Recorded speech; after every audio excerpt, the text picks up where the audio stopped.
माँ तो माँ है, क्या तेरी मेरी। सुबह सुबह अनिल का फ़ोन आया। वह फ़ोन पर सिर्फ हाँ और हूँ कह रहा था। मेघा ने अनिल से पूछा किसका फ़ोन है, लेकिन अनिल उसे बिना कुछ बताए जल्दी से घर से निकल गया।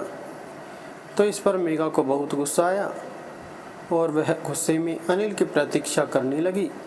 अनिल जब घर आया तो मेघा ने देखा कि उसके हाथ में कपड़ों की बैग है।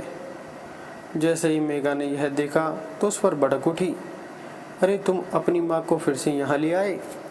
बंटवारे के समय यह तय हुआ था ना कि वह हर बेटे के घर सिर्फ 3 महीने रहेगी। पिछले महीने ही तो तुम्हारी माँ यहाँ से गई थी और तुम उन्हें फिर से यहाँ ले आए। तुमने सबका बोझ उठाने का ठेका ले रखा है क्या? क्या निर्धारित समय तक तुम्हारे भाई तुम्हारी माँ को संभाल भी नहीं सकते? तुम किसी से कुछ कहते नहीं हो, इसलिए सब तुम्हारा फ़ायदा उठाते हैं। एक तो घर का खर्चा कितना है, बच्चों की पढ़ाई में भी कितना खर्च होता है, और उस पर तुम्हारी माँ की दवाइयों का खर्च। कम से कम इन्हें तो यहाँ आने से पहले यह सब सोचना चाहिए था कि पिछले महीने ही यहाँ से गई हैं। तुम अभी के अभी बड़े भाई साहब के घर जाओ और माँ जी को वहाँ छोड़ाओ, नहीं तो मैं अपने बच्चों को लेकर मायके चली जाऊँगी। फिर तुम करते रहना अपनी माँ की सेवा।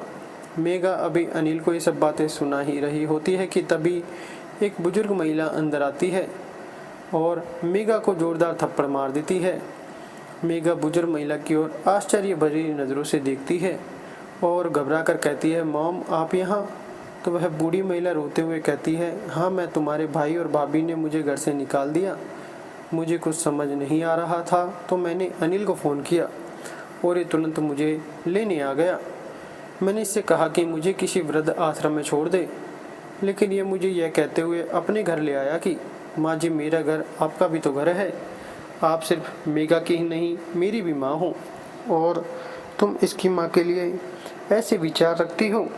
मुझे तो तुम्हें अपनी बेटी कहते हुए भी शर्म आ रही है। मैंने तो तुम्हें यह सब नहीं सिखाया, तुम्हें ऐसे संस्कार नहीं दिए, फिर तुम ऐसी कैसे हो गई?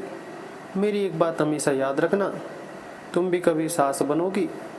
जब तुम्हारी बहू तुम्हारे साथ ऐसा व्यवहार करेगी तो उस वक्त तुम्हें इस बात का एहसास होगा कि तुमने भी अपनी सास के साथ कितना बुरा व्यवहार किया था। और उस वक्त अपने बेटे को ना कोसना, क्योंकि तुम तो अपने कर्मों की सज़ा भुगत रही होगी। और यह बात मैं तुम्हें इसलिए बता रही हूँ कि जो जैसा बीज बोता है उसे वैसा ही फल मिलता है।